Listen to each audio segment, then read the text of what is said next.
저는 쿠팡을 쇼핑몰 회사라고 보지 않아요. 쇼핑몰 회사인 것처럼 보이지만 광고를 통해서 데이터로 돈을 버는 회사거든요. 저희가 그 본질을 모르고 쇼핑몰로 돈 벌 거라고 들어가면 쿠팡한테 다 뺏겨버립니다. 광고 수익률을 높이는 나름대로의 그 노하우가 있거든요. 이것만 강의비를 300만 원씩 400만 원씩 받는데 제가 간단하게 알려드릴게요. 쿠팡에서 시키는 대로 하면 안 돼요. 쿠팡의 또 가장 큰 단점은 안녕하십니까. 저는 돈 버는 형님들이라고 유튜브에서 이커머스, 쇼핑몰로 돈 버는 방법을 알려주는 돈 버는 형님들 정윤진입니다. 저는 온라인 쪽에 컨텐츠를 만드는 사람 중에서 구독자가 제일 많아요. 대한민국 1등이거든요. 27만 명입니다. 참고로 유튜브를 한 지가 얼마 안 됐어요. 한 3년 정도 넘었는데 엄청나게 많은 사람들의 관심을 받을 수 있었던 이유가 제가 돈을 들이지 않고 무료로 어떻게 스마트 스토어에 상품을 등록해서 돈을 버는지, 쿠팡에 입점해서 상품을 등록해서 돈을 버는지에 대한 노하우를 알려드렸더니 많은 사람들이 보고 또 영상의 컨텐츠가 괜찮다 보니까 이제 시청 지속 시간이나 조회수가 많이 나오더라고요. 이 영상을 보시는 분이 만약에 내가 쇼핑몰을 배우고 싶다 그러면 돈 버는 형님들 나와서 영상을 보시면 되는데, 돈을 많이 번다라고 지금 SNS나 블로그나 유튜브는 난립니다. 쿠팡 로켓크로스, 쿠팡만 하면 막 다 디지털 노마드, 경제적 자유, 다 뭐 외제차 같은 거 뽑아서 위에 손 올리고 막 서울집 계약했어요. 뭐 일 안 해도 하루에 1시간 일해서 한 달에 2천만 원 벌어요. 정말 많거든요. 제가 그거에 대해 진짜 저는 그래도 이 분야에 있는 사람이잖아요. 그래서 시원하게 말씀드릴 수 있는데, 매출이 1억이 나온다고 하면 사람들은 일단 기본적으로 매출 이꼴 번다라고 생각해요. 매출이 1억이면 잘 모르시는 분들은 저 사람 1억을 버는구나. 아닙니다. 매출입니다. 매출이 1억이라는 거는 그 안에 상품을 사는 가격, 배송하는 가격, 쿠팡에서 물건을 팔려고 하면 수수료가 12%거든요. 만원짜리를 팔면 1,200원을 쿠팡에서 떼가요. 그럼 판매자가 정산을 받는 거는 8,800원입니다. 그리고 광고도 해야 돼요. 노출을 시키려고 하면 같은 상품, 예를 들어서 삼다수 물이 있는데 1등부터 뭐 1000등까지 쫙 순위가 나오잖아요. 그럼 1000등에 있는 사람이 팔고 싶어요. 1등이 되고 싶어요. 그러면 돈을 써서 광고를 합니다. 그 1억이라는 매출 안에는 제품의 원가와 뭐 상품과 가격 안에 드는 이제 직원들, 그 다음에 임대료, 세금 다 들어갔어요. 그래서 1억이라고 한다고 해서 1억을 번다고 생각하면 안 되고, 통상적으로는 그냥 한 10% 정도라고 보시면 됩니다. 그러면 1억이 매출되면 1000만 원 정도 벌구나. 근데 1000만 원 버는데, 쿠팡의 문제가 뭐냐면 쿠팡이 소비자들한테는 아주 좋아요. 친화적이에요. 근데 판매자한테는 좋은 회사는 아니거든요. 왜냐면 조금은 나쁘게 행동합니다. 정산을 늦게 줍니다. 정산을 2달 있다 줘요. 그러니까 나는 고객한테 물건을 팔았어요. 고객한테 돈을 받아야 되는데 그 받아야 될 돈을 쿠팡이 꽉 쥐고 있습니다. 그리고 최대 2달 후에 돈을 주거든요. 그럼 내가 매출이 1억이 나오면 결국은 2달치에 대한 비용이 있어야 돼요. 그럼 2억이 있어야 돼요. 그럼 매출이 1억이 있으려면 2억이 있어야 되는데 2억을 현금으로 갖고 있는 사람이 얼마나 될까요? 그리고 이걸 하기 위한 마케팅 비용이 들거든요. 그리고 내가 제품을 사놔야 되잖아요. 그럼 제품을 사놓으려고 하면 발주를 제조 공장한테 해야 되면 돈을 이체를 해줘야 되잖아요. 그럼 돈을 이체를 해주면 제품 원가가 예를 들어서 한 7천만 원이라고 할게요. 그럼 7천만 원 공장에 넣으려고 하면 7천만 원 있어야 돼요. 물건을 팔아서 1억이라는 돈은 2달 있다 와요. 근데 또 물건을 팔아야 되면 또 이체를 해줘야 돼요. 사무실 임대료 나가죠. 박스 있죠. 그 다음에 직원들 급여 나가죠. 세금 나가죠. 그렇게 해서 뭐 매출 1억, 2억 하는데도 사람들이 쿠팡을 접는 경우가 있습니다. 왜냐면 정확하게 현금 흐름이 파악이 안 되고 내가 얼마나 버는지를 모르기 때문에 매출로 그래서 누군가를 신뢰하면 안 돼요. 매출은 진짜 속된 말로 제가 하루에 1억도 할 수 있습니다. 한 달에 30억도 할 수 있어요. 어떻게? 마진을 0%로 하면 돼요. 마진. 그러니까 팔고 있는 제품 중에서 브랜드 제품, 그거를 내가 사서 마이너스 마진을 보고 팔잖아요. 그러면 순이익은 사람들이 몰라요. 내가 얼마의 돈을 버는지. 근데 매출로는 한 달 매출 30억, 1년에 350억. 그러면 와, 저 사람은 어떻게 쿠팡에서 350억을 벌어? 라고 하는데 실제로 번 돈 없어요. 버는 돈은 강의비. 그러니까 350억이라는 프레임을 만들어서 강의를 통해서 돈을 벌지 쇼핑몰은 적자일 수 있어요. 그래서 유튜버들이, 그러니까 본인이 강의를 어필하기 위해서 매출을 자랑하잖아요. 근데 매출 안에 있는 순이익을 그 누구도 몰라요. 그 사람만 알고 있어요. 그래서 뭔가 대단해 보이는 사람의 본질을 보면 얼마를 버는지 보면 사실은 알기가 힘들거든요. 하지만 매출로 무엇인가 사람들한테 유혹한다? 그런 것들은 위험합니다. 그리고 지속하기 힘들어요. 저도 쿠팡에서 이제 혼자서 직장 다니면서 부업을 했을 때 2억 5천 정도의 매출을 만들었거든요. 근데 2억 5천이라는 매출을 만들려고 하고 더 하고 싶은데 돈이 없어요. 누가 3억이라는 돈을 갖고 있어요. 저도 처음에 할 때 무자본 무재고라고 해서 이 쇼핑몰 시작했는데 신용카드 하나 들고 했거든요. 한도가 300만 원짜리. 근데 그걸 계속 불리고 기존에 있는 보험도 해지하고 뭐 대출도 받고 그다음 신용카드 뭐 별의별 거를 다 했는데도 결국은 돈의 한계가 있더라고요. 제가 가용할 수 있는 돈. 그래서 쿠팡이라는 플랫폼에 플랫폼의 특성상 매출이 많이 나와도 망할 수 있어서 이제 유튜버들이 막 매출 많이 나왔다고 하더라도 좀 있으면 그분들이 없어져 있어요. 활동을 안 해요. 강의도 안 하고 유튜버에서 없어진 분들이 정말 많거든요. 대한민국 2020년도에 그 쇼핑몰 유튜버 했던 사람 중에서 2025년까지 남아있는 사람은 5명이 안 됩니다. 그러니까 그 5년이라는 시간 동안 난다기는 사람이 나왔다가 다 없어졌던 이유는 실제 계산하는 방법도 모르고 이 매출이라는 걸 뻥튀기 해서 그냥 사람들을 유혹 꼬셨기 때문에 그 사람들이 결과가 안 좋았거든요. 그래서 쿠팡에서는 매출이 나와도 충분히 망할 수 있다, 이렇게 말씀드리고 싶습니다. 쿠팡은 대한민국에서 가장 많은 이용자들이 있어요. 2,200만 명이 거의 뭐 매일매일 들어와서 물건을 사잖아요. 그러니까 한마디로 플랫폼에 있는 고객이 많기 때문에 내 제품을 올렸을 때 노출될 확률도 많고 판매될 확률이 많아요. 가장 큰 장점은 물건을 사려고 하는 수요자가 많다.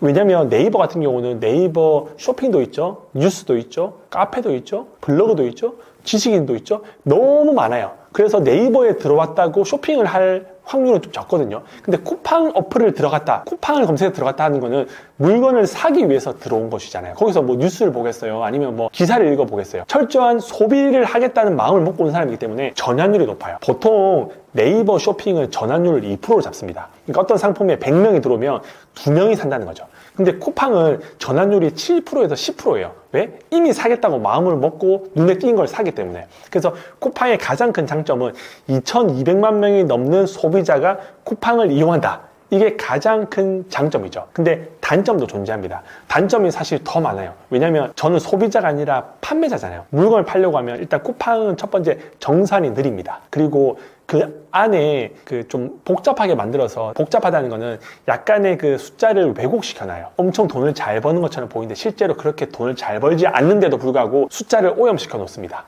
그리고 소비자들은 무료 반품이잖아요. 소비자들은 예를 들어서 30일 이내 동안 반품을 받을 수 있어요. 하지만 판매자는 그 돈을 냅니다. 모르셨죠? 예를 들어서 요즘에 사람들은 신발 사잖아요. 신발 사면 난 265 나이키 에어맥스를 살래? 라고 하는 게 아니라 260, 265, 270, 노란색, 흰색, 검은색 12켤레를 삽니다. 한 개 사는데 12켤레를 사서 신어보고 거울 보고 다 해본 다음에 충분히 고민하고 일주일 있다가 나머지 11개를 반품합니다. 그러면 그 11개 반품하려면 기사님이 배송했죠. 가져가죠. 물류창고에 넣죠. 입출고하고 기사님이 왔다 갔다 하고 그 모든 비용은 결국은 판매자가 물고 있습니다. 그래서 신발 하나 팔아놓고 신발 마진보다 기사님 택배랑 반품 입출고 비용이 더 많이 들어요. 그래서 이것저것 재보면 와, 이게 뭐 돈을 버는지 잃는지 진짜 쿠팡을 위해서 일하는 거 아닌가라는 생각이 들거든요. 그래서 판매자들이 아주 힘든 곳이 쿠팡이긴 해요. 하지만 사람이 많아서 거기에 들어가서 물건을 팔고 있지만 불합리한 것들이 많긴 해요. 그러니까 소비자들이 그냥 반품해버리면 확인조차도 없이 그냥 판매자한테 물어버려요. 그냥 정상금에서 때려버려요. 그리고 광고를 해야 되거든요. 저는 쿠팡을 정의할 때 어떤 회사냐고 하면 쿠팡은 쇼핑몰 회사가 아니에요. 쇼핑몰 이커머스 회사가 아닙니다. 쿠팡은 정확하게 두 가지로 돈을 벌고 있습니다. 광고주의 광고비. 저희 같은 경우도 물건을 판매하려고 하면 쿠팡에 광고를 해야 되거든요. 광고비, 그 다음에 데이터. 쿠팡은 어떤 소비자가 어떤 물건을 샀고 어떤 거에 오랫동안 머물렀고 어떤 장바구니에 담았고 이 사람은 어느 지역에 살고 뭐를 사는지 다 분석하고 있어요. 다 데이터 센터에서 이 한 사람 한 사람의 커스터마이징 돼서 데이터가 나오거든요. 그래서 저는 쿠팡을 쇼핑몰 회사라고 보지 않아요. 쇼핑몰 회사인 것처럼 보이지만 광고를 통해서 데이터로 돈을 버는 회사거든요. 그래서 저희가 그 본질을 모르고 쇼핑몰로 돈 벌 거라고 들어가면 쿠팡한테 다 뺏겨버립니다. 그리고 쿠팡의 또 가장 큰 단점은 내가 물건을 팔 때 잘 팔리잖아요. 그럼 쿠팡에서 뺏어갑니다. 쿠팡에서 그 상품을 똑같이 만들어서 자기 상품을 상위에 노출시키고 리뷰를 쌓아가지고 제 상품을 없애버려요. 그리고 누군가가 뭐 예를 들어서 뭐 화장대를 만들었어요. 화장대가 엄청 잘 팔려요. 그러면 뭐 쿠팡의 브랜드명을 붙이고 로켓 딱지를 붙여가지고 쿠팡 1페이지 1등에 받고 내 상품은 10페이지를 밀어버립니다. 만두, 물티슈, 뭐가 됐든 잘 팔리기만 하면 결국은 쿠팡에서 자체 제작으로 만듭니다. 그리고 리뷰가 9,999개예요. 왜? 자기 플랫폼이니까 그냥 직원들 아이디 동원해가지고 그냥 리뷰를 쫙 쌓아놓거든요. 그럼 남들이 볼 때는 와, 9,999 미쳤다. 들어가면 결국은 쿠팡에 있는 관계자들이 그냥 만든 리뷰예요. 그거는 뭐 신문에도 이미 났고 공정위에서 이미 벌금을 물었거든요. 그래서 쿠팡에는 소송 중인데 저희 판매자는 다 알죠. 그래서 참 많은 사람들이 이용해서 단기간에 돈을 벌기는 좋고 매출을 늘리기는 좋지만 그에 반해서 돈을 잃을 수 있는 또 불합리한 것들도 있습니다. 쿠팡으로 돈을 벌려고 하면 일단 다양한 카테고리가 있는데 마진이 좋아야 됩니다. 그러니까 예를 들어서 중국에 있는 1,000원짜리를 갖고 와서 한 6,000원, 7,000원을 팔아야 돼요. 마진 폭이 반품에 대한 비용, 광고에 대한 비용, 뭐 어떤 이슈가 일어났을 때 그에 대해서 내가 그 공간이 생기거든요. 근데 뭐 1,000원짜리를 갖고 와서 1,200원에 판다? 20% 마진 먹는다? 그러면 쿠팡 플랫폼 수수료 12% 떼주고 왔다 갔다 배송비 빼고 하면 사실 안 남는데 초보분들일수록 가격 경쟁력을 가지려고 해요. 그러니까 비싸면 안 살 것 같아. 무조건 싸게 팔아야 돼 해서 계속 가격을 싸게 만드는데 그 싸게 만드는 순간 소비자들은 좋죠. 왜? 저렴하니까. 어제는 뭐 10,000원이었는데 오늘 9,000원이다? 그러면 완전 와 개이득해서 사잖아요. 그래서 쿠팡이 가지고 있는 그 약간 나쁜 돈을 빼먹는 구조가 있기 때문에 적당하게 남을 수 있는 마진 구조가 있는 상품을 팔아야 되는 거고, 그리고 광고도 중요합니다. 광고도 쿠팡에서는 제가 말했잖아요. 광고 회사라고. 광고를 통해서 돈을 벌기 때문에 돈을 벌 수 있는데 내가 돈을 넣어야지 내 상품을 노출시켜줘요. 돈을 쓰지 않으면 노출이라는 게 이제 내가 쿠팡에 들어갔을 때 첫 화면에 보이는 제품. 보여야지 들어오잖아요. 들어와야지 사잖아요. 근데 보여지지 않으면 아무리 내 상품이 싸고 좋고 대단해도 알 수가 없습니다. 그래서 노출시키려면 광고를 해야 되는데 그 광고를 어떻게 하냐가 중요해요. 이제 로아스라고 해서 내가 10,000원을 넣어서 10,000원의 매출이 나오면 로아스가 100%예요. 10,000원을 넣어서 100,000원의 매출이 나오면 로아스가 1000%라고 이제 광고 용어인데, 광고 수익률을 높이는 나름대로의 그 노하우가 있거든요. 이것만 강의비를 300만 원씩 400만 원씩 받는데 제가 간단하게 알려드릴게요. 회사는, 쿠팡은 광고 회사고 데이터 회사고 알고리즘 회사예요. 그럼 그 알고리즘을 무너뜨리는 방법이 있어요. 어떻게 무너뜨리냐면 이 로아스라는 게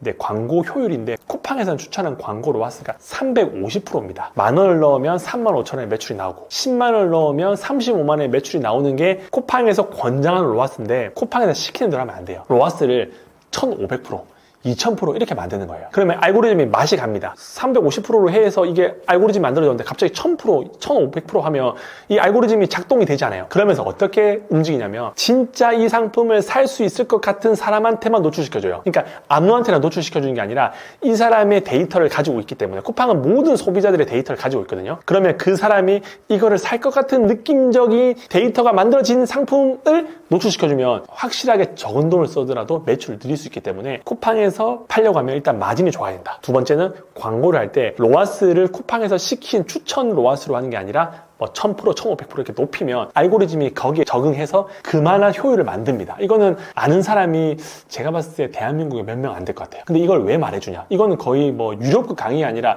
한 300만 원 광고에 대한 강의를 들어야 되는데 왜 말씀드리냐면 어차피 안 합니다. 어차피 쿠팡에 입점도 안 하고 쿠팡에 상품 등록도 안 하고 광고에 대한 개념도 없고 안 할 거기 때문에 제가 그냥 시원하게 말씀드릴 수 있습니다.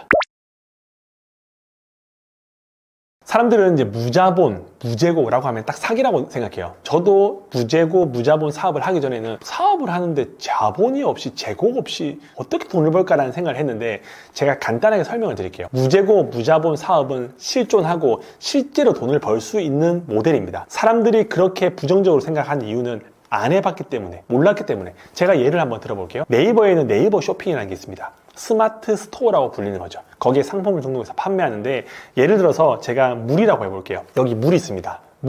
물을 공급하는 도매 사이트가 있어요. 어떻게 찾냐? 구글에 물 도매 사이트. 물이 아니라 뭐 책이다. 그럼 책 도매 사이트. 어떤 거든 도매를 운영하는 곳이 있습니다. 그러면 물 도매 사이트에는 이게 500원입니다. 하지만 네이버에는 이걸 1,000원으로 판매합니다. 저는 이 제품을 갖고 있지 않아요. 돈도 하나도 없어요. 내가 갖고 있는 거는 신용카드 한 장.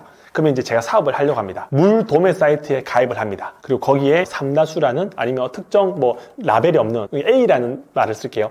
A 물이 있습니다. 이 A 물의 이미지를 내 스마트 스토어에 올립니다. 얼마에? 1,000원에. 이미지는 어차피 도매 사이트에 주거든요. 복사 붙여넣기 하면 되고 판매가를 1,000원으로 합니다. 그리고 주문이 들어옵니다. 주문이 들어오면 나는 도매 사이트에 가서 결제를 합니다. 얼마라고 했죠? 500원이라고 했잖아요. 그 500원으로 내가 결제를 하고 주소지를 내 고객의 집 주소를 적습니다. 그러면 카드는 내 신용카드로 결제를 하고 이 물건은 도매 사이트 잘 포장해서 내 스마트 스토어에 주문했던 고객 집으로 넘어갑니다. 그럼 고객은 물건을 받으면 1,000원이 제 통장에 들어옵니다. 제 통장에는 0원이 있었습니다. 근데 정산을 하고 나면 다음날 1,000원이 제 통장에 들어옵니다. 그리고 한 달 후에 신용카드비 500원이 정산이 되겠죠. 왜? 제가 신용카드는 오늘 쓴다고 오늘 나가는 게 아니라 한 달 후에 나가는 거니까. 그래서 이 500원짜리를 1000원에 팔고 1000원이 정산되고 500원 신용카드를 내면 통장에는 500원이 쌓입니다. 근데 제가 이야기 드렸던 거는 물이어서 그렇지 500원만 남았지, 물이 아닌 좀 더 비싼, 예를 들어서 10만원짜리 제품을 내가 도매 사이트에 갖고 왔다. 그리고 13만원에 팔았다. 그러면 이 한 개를 팔아서 3만원을 벌게 됩니다. 근데 하루에 3만원을 벌면 한 달이면 90만원입니다. 90만원을 내가 이 제품을 갖고 있지도 않고 자본도 없고 아무것도 없이 이미지만 그냥 올려놓고 주문 들어오면 내 카드 결제해서 도매 사이트에 있는 제품을 내 고객한테 보내는 위탁 판매로 인해서 한 달에 90만원에서 100만원을 버는 거죠. 여기에는 신용카드만 있으면 신용카드가 당일 결제가 되지 않고 한 달 후에 결제된다는 가정하에는 재고 없는 무재고, 돈이 필요 없는 무자본이 되는 거죠. 이렇게 계속 돈을 쌓아놓고 난 다음에 쿠팡이라는 정산이 조금 느린 그런 플랫폼에 들어가면 선순환으로 계속 돈을 벌 수 있죠. 네이버에서 빨리 정산받고 쿠팡에서 물건을 팔고, 이렇게 하면 특별한 능력을 가지지 않고 자본금이 없는 사람도 쇼핑몰로 돈을 벌 수 있습니다. 월 1000만원 정도를 벌려고 하면 보통 전문직에 있는 사람들이 법니다. 뭐 의사, 변호사. 근데 의사, 변호사분들은 공부를 오래 했겠죠? 예를 들어서 뭐 6년을 할 수도 있고 7년을 할 수도 있고 긴 시간 동안 학업에 몰두해서 번 전문직에 있는 사람들이 한 달에 한 1000만원 정도를 벌죠. 근데 저희같이 평범한 사람, 그냥 뭐 대학교를 나올 수도 있고 안 나올 수도 있고 특출나지 않는 사람이 1000만원을 벌려고 하면 직장에서는 일단 많이 힘듭니다. 직장에서는 한 대기업 기준으로 상위 1%에 들어간 임원진이 돼야지 한 달에 뭐 세금 다 떼고 세후 1000만원이 될까 말까 할 것 같기 때문에 저희 기준으로, 그러니까 평범한 사람 기준으로는 직장에서 세후 월 1000만원 받기는 거의 불가능하다, 이런 전제를 갖고 있어야 돼요. 그러면 직장이 아닌 다른 곳에서 어떻게 돈 1000만원을 벌 것이냐. 이 1000만원이라는 게 직장인들에게는 꿈의 숫자입니다. 어떻게 인간이 한 달에 1000만원을 벌 수 있을까? 1000만원이라는 돈은 너무 먼데, 저는 살면서 제가 1000만원을 매달 벌 거라고는 생각을 못했어요. 그냥 300, 350, 400, 와 내가 죽기 전에 그냥 한 달에 한 500만원 정도만 월급 돼도 충분히 애기 키우면서 먹고 살겠다라는 개념이 있지, 1000만원은 제 그때 당시에 저희 이제 팀장님, 서울대 나오고 카이스트 나오고 삼성 나오고 스카우트 제의 받아서 오셨던 분도 세후 1000만원은 안 됐을 거예요. 뭐 연봉 만약에 뭐 1억 2천이다 하면 다 때문에 한 680만 정도밖에 안 되거든요. 한 달에 순이익 1000만원 넘게 버는 사람들이 그렇게 많진 않아요. 그러면 다시 질문으로 돌아가서 한 달에 어떻게 1000만원을 벌 거냐. 제가 가장 이상적인 로드맵을 알려드릴게요. 이게 직장에서 1000만원 것보다 확률적으로는 훨씬 더 쉽고 빠르게 됩니다. 일단 사람마다 관심 분야가 다 달라요. 예를 들어서 이 영상을 보시는 분이 저를 안다 라고 하시면 온라인 쇼핑몰에 대해서 관심이 있으시겠죠. 글을 쓰는 걸 좋아하시는 분들은 뭐 블로그나 애드센스, 아니면 나 영상 같은 거 좋아하는 MZ세대들은 나는 쇼츠, AI 이런 걸로 할 수도 있고, 어떤 분야도 괜찮아요. 왜냐하면 돈 벌 수 있는 분야가 유튜브에 돈 버는 방법, 부업 치면 수십만 영상들이 나올 거거든요. 거기서 내가 관심 있는 걸 일단 봐야 돼요. 그러면 저는 온라인 쇼핑몰이니까 온라인 쇼핑몰을 한번 예를 들어 볼게요. 온라인 쿠팡? 네이버로 돈을 번다는데 뭘까? 검색을 하죠? 그러면 막 자극적인 썸네일이 나올 겁니다. 영상을 봐요. 일단 시간을 써야 됩니다. 왜냐면 모르기 때문에. 이 사람 영상도 보고 저 사람 영상도 보면서 한 달 정도 동안 워밍업을 하는 거죠. 그러면 이제 대충 흐름이 나와요. 이 사람은 약간 관상이 뭐 좀 이상하다, 좀 이상한 것 같다? 그러면 이제 제외시키고, 이 사람은 구독자가 너무 적으니까 약간 신뢰가 안 가, 제끼고, 계속 그렇게 검증하다 보면 이제 어느 순간 나와 느낌이 비슷한 그 사람의 눈빛과 제스처와 언어들이 나와 맞는 사람이 있거든요. 그럼 그 사람의 영상을 봐서 고정 댓글을 누르면 대부분 다 오픈 채팅방이나 카페나 강의 링크가 있을 거예요. 저는 무료로 보는 것보다는 돈을 내서 강의를 듣는 게 빠르다고 생각하거든요. 왜냐면 그 사람이 아무리 실력이 없고 나쁜 사람이더라도 강의 안에는 내가 가지고 있는 그 경험들을 넣을 수밖에 없어요. 근데 유튜브는 불특정 다수가 보는 거잖아요. 그리고 커리큘럼이 없어요. 다 뒤섞여 있어요. 내가 원하는 정보를 볼 수도 없어요. 언제 무슨 이야기를 어떻게 할지 알 수 없어요. 앞에 막 이상한 이야기 한 다음에 뒤에 30초 정도 진짜 내가 궁금한 걸 이야기할 수도 있고. 그래서 저는 가급적이면 저렴한 강의, 5만원에서 10만원 드는 일단 유료 강의를 들어라. 유료 강의를 들으면 그 사람의 시간을 산다. 그래서 유료 강의를 들으면서 그 사람이 알려주는 노하우들을 일단 믿고 해보는 겁니다. 이때 여러 사람의 강의를 들으면 안 돼요. 그러면 복잡해요. 다 자기마다 성공하는 방법들이 다르거든요. 그래서 내가 원하는 유튜버가 정해졌다. 그 사람의 유료 강의를 적은 금액 뭐 몇 천만 원, 몇 백만 원짜리 들으면 안 됩니다. 작은 금액을 투자해서 한번 워밍업을 해봅니다. 근데 단 여기서 시작해야 될 게 있어요. 뭘 해야 되냐면 블로그나 인스타나 유튜브를 같이 시작해야 됩니다. 너무 부담스럽다고 할 수 있는데 월 1,000만 원 버는 과정입니다. 그걸 없이 월 1,000만 원을 번다? 그냥 다시 뭐 입시해가지고 공부하셔가지고 서울대 가셔서 의사나 변호사 하시는 게 더 빠를 수 있어요. 저희가 가는 길은 절대 쉽다고 말씀드리지 않는데 직장 생활로 1,000만 원 보다는 쉬워요. 그래서 인스타나 블로그나 유튜브를 만들어서 내가 지금 배우고 있는 거를 기록을 해야 됩니다. 왜 기록을 해야 되냐? 잠재 고객. 내가 지금 겪고 있는 것들을 남이 겪지 않게끔 미리 자료를 만들어 놔야 돼요. 그 따끈따끈한 것들. 그러면 스마트 스토어 입점하는 방법을 입점을 했어요. 와, 머리 진짜 아파요. 이거 어떻게 하지? 그러면 그거를 다 기록해요. 이거 실수하는데 이렇게 하니까 뭐 PDF가 업로드가 안 되더라. 여기 연락처 안 적으면 스마트 스토어 입점이 안 됩니다. 사업자 등록증은 정부 24시에서 이렇게 받으면 됩니다. 요즘에는 토스로도 1분 만에 받을 수 있는 이런 것들을 적어서 캡처해서 기록을 만들어 놔야 됩니다. 그래서 내 뒤에 똑같은 일을 하고 싶은 사람이 따라올 수 있게끔. 이게 없으면 월 1,000만 원 저는 안 된다고 생각해요. 그리고 강사가 알려준 대로 미친 듯이 몰입해서 6개월 동안 들어갑니다. 그 사람이 잘못된 방법을 알려줘도 그 잘못된 방법을 미친 듯이 파면 거기서 또 빈틈이 나와요. 왜 빈틈이 나오냐면 온라인 쇼핑몰은 규모가 2024년 기준으로 250조입니다. 250조. 너무너무 방대하고 크기 때문에 빈틈 어그러져 있는 게 없을 수가 없어요. 어떤 카테고리든 그 말도 안 되는 그 빈틈이 있습니다. 그래서 잘못된 방법을 냅다 파면 거기서 뭔가 이거 뭐 가격이 좀 이상한데?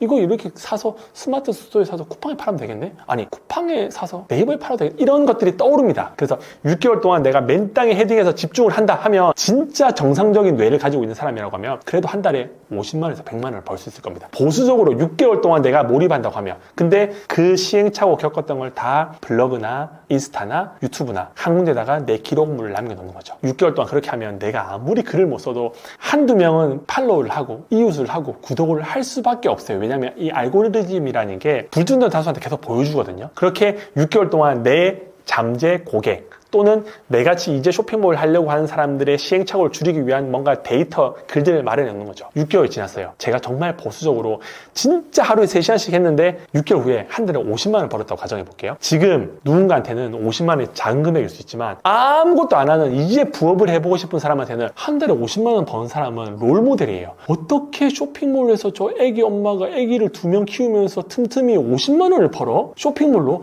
와, 부럽다, 배우고 싶다. 이런 사람들이 내가 꾸준히 글을 쓰고 컨텐츠를 만들었다고 하면 계속 생길 거거든요. 그러면 내가 50만 원 벌었던 거를 이제 뭐 예를 들어 단톡방이나 블로그나 구독자나 있으면 한 곳으로 모아야 돼요. 네이버 밴드가 됐든 네이버 카페가 됐든 카카오 오픈 채팅방이 됐든 그렇게 모아서 사람들이 계속 6개월 동안 올 거 아니에요. 그러면 그 사람들한테 제가 6개월 동안 저는 컴퓨터도 못하고 애기도 키우고 집에 일이 많아가지고 돈도 없어서 50만 원 벌었는데 그 50만 원을 한 달 동안 벌 수 있었던 노하우를 무료로 알려드릴게요. 뭐 애기 엄마들이나 직장인들 오세요 해서 시간을 정합니다. 그러면 그 단톡방이 한 100명 정도 6개월 하면 100명은 된다고 할게요. 최소한으로 100명이 모였으면 그 사람들은 궁금해할 겁니다. 왜? 내 글을 받고 내 영상을 봤기 때문에. 그런 분들한테 이제 무료 특강을 하는 거죠. 한 2시간 동안 내가 시행착오 겪었던 노하우를 다 알려줍니다. 그리고 맨 뒤에 결국은 내가 가지고 있는 노하우를 강의로 파는 거죠.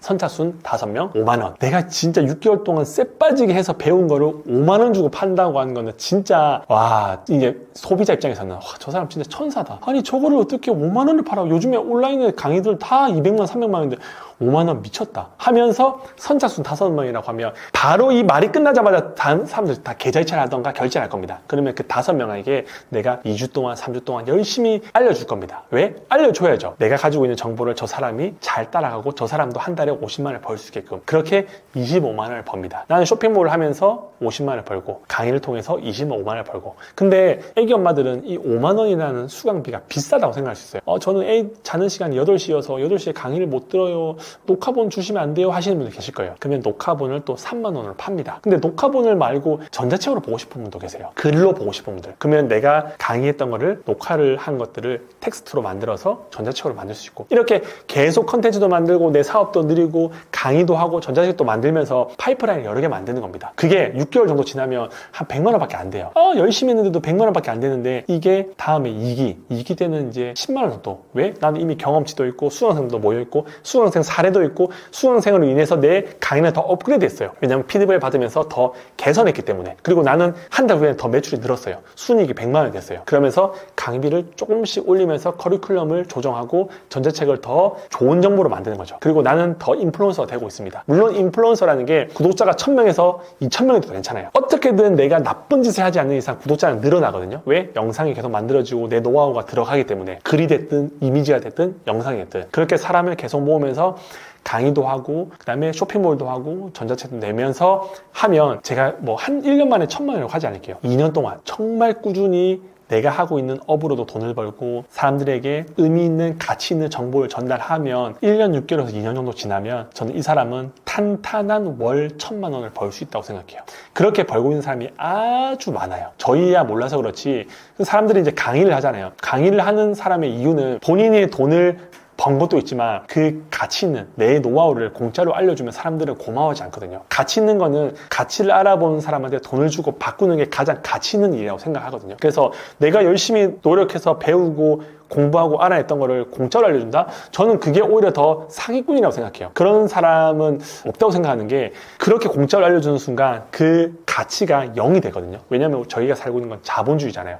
어떤 사람의 실력, 어떤 사람의 능력과 노하우는 결국은 시장가로 수렴하게 되어 있거든요. 그래서 가치 있는 정보를 끊임없이 주고 사람들이 그걸로 돈을 번 사람들 나오면 또 내 강의가 또 많은 사람들이 또 좋아하고 또 결제를 되고 그러면서 1년 6개월에서 2년 동안 꾸준하게 내 컨텐츠를 만들면서 쇼핑몰로 돈을 벌면서 강의도 하고 전자책도 내면 저는 1년 6개월, 2년 정도면 그래도 공부해서 대기업 들어가서 임원이 돼서 월 1000만 원 버는 것보다는 훨씬 더 빠른 테크트릭 아닐까라는 생각을 합니다.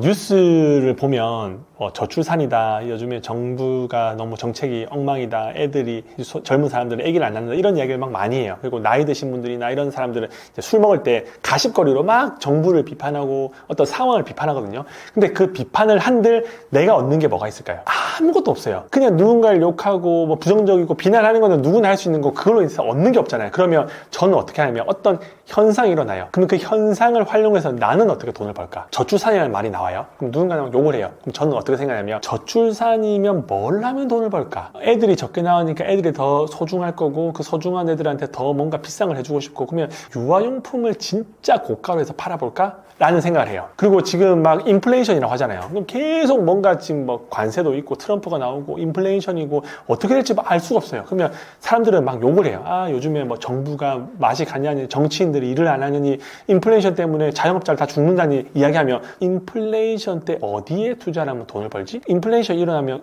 금? 아니면 엔화에 투자하면 좋을까? 채권에 투자하면 좋을까? 결국은 내가 돈 벌 수 있는 쪽으로 생각을 해야 돼요. 현상은 일어났어요. 내가 인플레이션을 줄일 수 없어요. 대통령도 이미 어떻게 정해질 수도 없고 트럼프 이미 됐잖아요. 제가 트럼프를 뭐 이렇게 탄핵시킬 수 없잖아요. 그러면 트럼프가 됐을 때 수혜를 받는 곳은 어딜까? 내가 어떻게 하면 돈을 벌까? 라는 생각을 하는 거예요. 항상 어떤 현상이 일어나던가 뉴스가 일어나던가 남들이 욕을 해요. 그러면 그 욕한 상황에서 어떻게 하면 내가 돈을 벌까? 나한테 유리하게 만들 수 있을까? 그런 생각을 계속 하다 보니까 돈 벌거리가 너무 많이 보여요. 남들이 이야기하는 것 자체가 다 아이디어예요. 나는 생각을 못했어요. 근데 누군가가 먼 이야기를 해요. 그러면 저렇게 하면 돈이 되겠구나 해서 막 찾아보면 실제로 그런 사례들이 많이 있어요. 왜냐하면 역사는 계속 반복되거든요. 특정 사건이 지금에만 일어나는 게 아니라 계속 뭔가 역사가 반복되면 그 역사 때 어떤 사람은 저걸 활용해서 이미 답을 알고 있거든요. 문제가 생기면 그 문제는 결국은 시간이 지나면 해결됩니다. 그럼 해결되는 그 시점에 어떻게 투자하면 돈을 벌까? 라고만 생각합니다. 왜 이렇게 생각하면 좋은 게 부정적인 생각을 가지고 부정적인 이야기하는 사람은 부정적인 사람을 만나게 됩니다. 이게 에너지라고 하는데 항상 사건, 사고가 따라다니는 사람이 있어요. 뭐 어떻게 교통사고가 자주 나는 사람도 있고 이상한 사람이 만나는 사람도 있고 그 사람은 계속 그런 삶을 살아요. 문제가 있는 사람들은 이번만 문제가 있는 게 아니라 다음에도 문제가 있고 다음에도 계속 재수 없는 일이 생겨요. 왜냐면 그 사람이 가지고 있는 에너지가 안 좋거든요. 근데 일이 잘 되는 사람은 저 사람 뭘 해도 되네. 저 애는 진짜 재수가 좋다. 별로 능력도 없는 것 같은데 저거 하면 저거 잘 되고 이거 하면 잘 되고 뭐 아파트 뭐 하면 되고 저쪽 지역에 샀는데 돈 올라가고 이 애는 뭐 투자하면 되고 그 이유가 그렇게 긍정적인 에너지를 내고 긍정적인 사람은 주위에 좋은 기운이 있기 때문에 긍정적인 사람을 만나게 돼요. 긍정적인 사람을 만나게 되면 긍정적인 생각을 하고 또 긍정적인 사람을 만나게 돼요. 끊임없이 선순환이 되거든요. 그래서 내가 어떤 사건이 일어났을 때 대부분 10명 중에 9명은 부정적인 생각을 하면서 막 비판과 막 욕을 합니다. 근데 그 중에 한 명은 이 상황을 보면서 내가 어떻게 활용하지? 내가 지금 당장 집에 가서 이런 사건을 이용해서 내가 투자할 곳은 없을까? 이런 대부분 사람들이 비트코인을 안 좋아하네? 그러면 비트코인을 해서 돈을 벌 수 있는 방법 없을까? 이런 생각을 하면 일단은 돈을 벌 생각을 하니까 사람이 좋아지잖아요. 아드레날린이 나와요. 근데 그 아드레날린이 내 표정과 내 손짓과 내 에너지와 내 걸음걸이에 나오거든요. 그럼 남들이 딱 볼 때 저 사람 만나면 항상 기분이 좋다. 이상하게 뭔가 내 얘기를 하고 싶다 하는 이유는 다 에너지가요. 저는 뭐 멘탈이 중요하다, 에너지다 뭐 이런 걸 이야기하는 게 아니라 그게 몸과 이 눈빛과 제스처에 묻어 나오거든요. 그래서 항상 어떤 사건이 일어나면 긍정적으로 나에게 적용할 수 있는 걸 하면 돈 벌 거리가 너무 많이 보여요. 저희 부모님도 이제 나이가 많으시다 보니까 주식을 하지 마라, 삼성전자 망할 것 같다, 비트코인 뭐 옛날 뭐 네덜란드 튤립처럼 망한다, 이런 이야기를 정말 많이 하시거든요. 그러면 저는 어떻게 생각하면 60대 분들이 저런 생각을 한다는 거는 대부분 사람들은 저런 생각을 하는 거고, 부자는 역발상 남들 대중과 반대로 해야 되겠구나 해서 어머니 아버지가 뭐 삼성이 엄청 힘들다 하면 저는 오히려 삼성전자에 투자를 더 많이 하죠. 왜? 대중과 반대로 움직이기 위해서. 이게 어떻게 보면 역발상이고 그 상황을 활용해서 돈을 벌 거리를 찾는 거거든요. 그래서 이게 진짜 어려울 수 있는데 딱 한 번만 해보면 돼요. 남들이 이야기하는 거에서 내가 돈 벌거리를 찾는다. 그렇게 하면 끊임없이 생산적인 돈 벌거리들이 만들어지고, 그로 인해서 나의 에너지가 좋아지고 좋은 사람을 만나고 선순환으로 가기 때문에 꼭 이 영상을 보시면 그런 사고를 해보셨으면 좋겠습니다. 사람들은 다 간절해요. 다 돈을 벌고 싶고 간절하다고 말하는데 그 사람의 삶은 간절하지 않아요. 제가 그 유튜브를 운영하고 있거든요. 이제 27만 구독자 되다 보니까 많은 사람들로부터 메일을 받습니다. 대표님, 사기를 당해서 단기간에 돈을 벌어야 돼요. 돈 버는 방법 알려주세요. 대표님, 저 쇼핑몰로 해서 월 1,000만 원 벌고 싶은데 어떻게 하면 돼요? 정말 너무너무 간절합니다. 그리고 이혼을 해서 제가 월세에 살고 있고 대부업자들한테 계속 이제 독촉당하고 있는데 진짜 너무너무 잘하고 싶은데 어떻게 할지 모르겠어요. 대표님 집에 가서 직접 배우면서 청소하면서 제가 진짜 다마고치로 키워주세요. 이런 메일들을 정말 많이 받거든요. 근데 그 사람들은 다 전제 조건이 아주 누구보다도 간절하다고 말합니다. 근데 제가 볼 때는 그 사람들은 간절한 게 아니에요. 메일 한 통 딸랑 보내놓고 제가 가지고 있는 그 5년이라는 그 시행착오와 경험들을 그냥 메일 한 통으로 받으려고 하는 거잖아요. 그렇게 하는 거는 간절한 게 아니에요.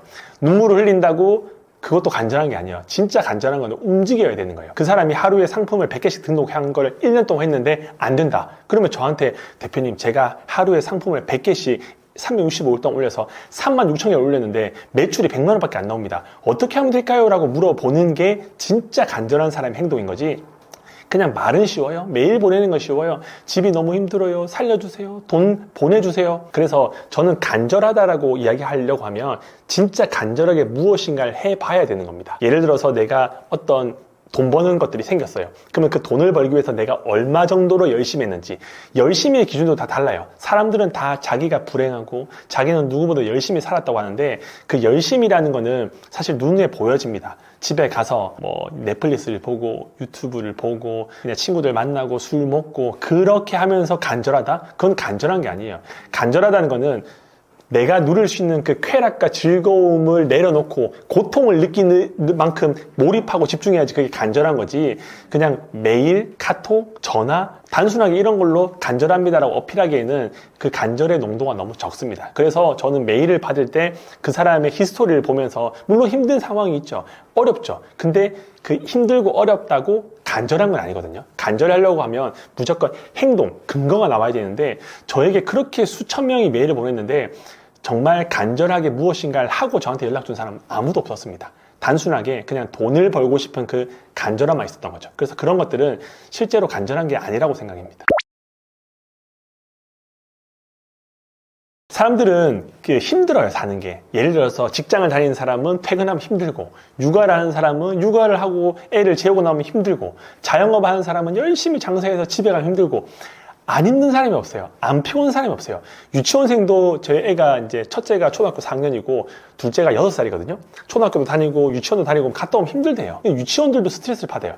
대한민국에서 사고를 생각을 하는 사람 중에서 안 힘든 사람이 없고 시간이 넘치는 사람도 없어요. 다 바쁘대요. 횡단보도를 걸을 때 뛰어다니고 지하철 갈 때 밀어가지고 타고 그렇게 바쁘다고 하고 시간이 없다고 하는데 그 사람의 삶을 쪼개보면 중간중간에 아주 많은 시간을 허비합니다. 유튜브 쇼츠를 보고, 지금도 유튜브를 보고 계시죠. 인스타그램을 보고, 주식을 들어가서 보고, 코인이 얼마나 올랐는지 보고, 네이버 기사, 연예 기사 얼마나 많은 걸 봐요. 그런데 정작 시간이 없대요. 돈 벌 시간이 없대요. 쇼핑몰 한번 해보세요. 쇼핑몰 하는 거 어렵지 않아요. 사업자 등록증 없이도 할 수 있습니다. 영상만 보고 따라 하셔도 됩니다. 근데 사람들 안 합니다. 그리고 또 돈 벌 수 있는 것들을 계속 찾죠. 예를 들어서 돈을 벌고 싶다. 그럼 주식 공부를 해야 되잖아요. 공부를 하면 원리도 알아야 되고 용어도 알아야 되는데 그런 거 필요 없어요. 추천주, 그냥 급등 코인 그런 것만 검색하면서 끊임없이 뇌를 소비시키면서 시간이 없다, 바쁘다, 돈이 없다라고 하는데 여러분 생각은 어떠신가요? 진짜 그 사람들은 시간이 없는 걸까요? 출퇴근하는 시간만 무엇인가 생산적인 걸 하더라도 책을 보든지 글을 쓰든지 영상을 뭐 만들든지 정말 할 게 많거든요. 근데 출퇴근 시간 2시간 동안 계속 웹툰 보고 유튜브 보고 쓸데없는 시간 하면서 다 허비해버리잖아요.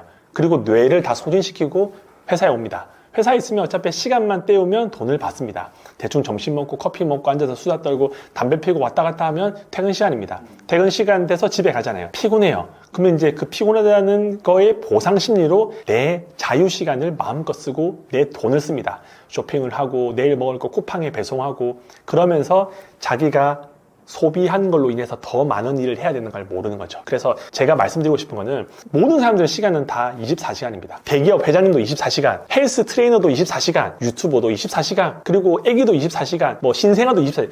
대한민국뿐만 아니라 전 세계에 있는 사람들 다 24시간을 살고 있어요. 하지만 이 사람이 오늘 어떤 시간을 보내느냐에 따라서 미래가 달라져요. 지금 저희의 삶이 뭔가 불만족스럽잖아요. 왜 불만족스럽냐면 과거에 그런 삶을 살았기 때문에 지금 불만족스러운 거예요.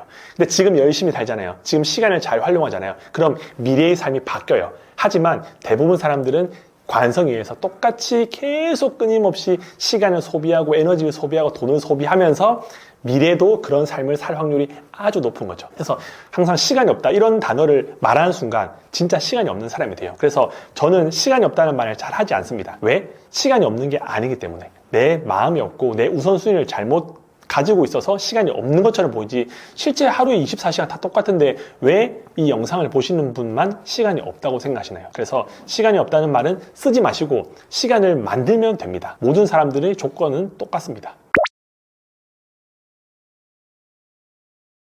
이 영상을 보시는 분들은 대부분 다 직장인일 확률이 많아요. 왜냐면 뭐 보통 20대 후반부터 한 50대 중반까지는 직장 생활을 하고 또 틈틈이 이런 유튜브를 보고 계실 거잖아요. 그게 재미일 수도 있고 정보일 수도 있고 그냥 시간 때우기 이 세 가지 범위 안에 있는 분들이 영상을 보실 텐데 직장인들의 최후에 대해서 제가 노골적으로 한번 말씀드릴게요. 저는 지금 회사를 퇴사했거든요. 직장 생활을 10년 하고 쇼핑몰에서 돈을 벌고 이제 저는 퇴사를 한 지가 3년 정도 됐는데 제가 다니고 있던 회사의 제 상사 분께서는 서울대를 나오셨어요. 그리고 카이스트 석사를 마치시고 그다음에 삼성에 가셨다가 이제 이 회사를 오신 분이거든요.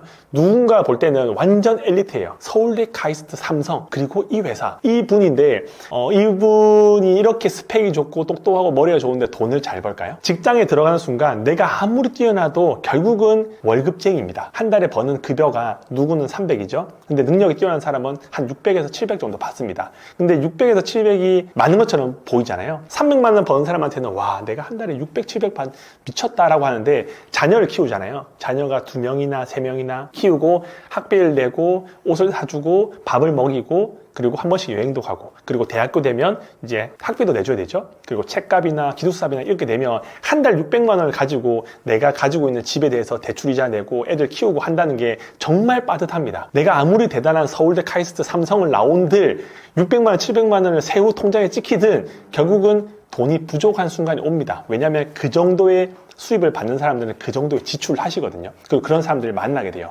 그러면 600만 원, 700만 원, 800만 원인데 끝없이 직장이 올라가나요?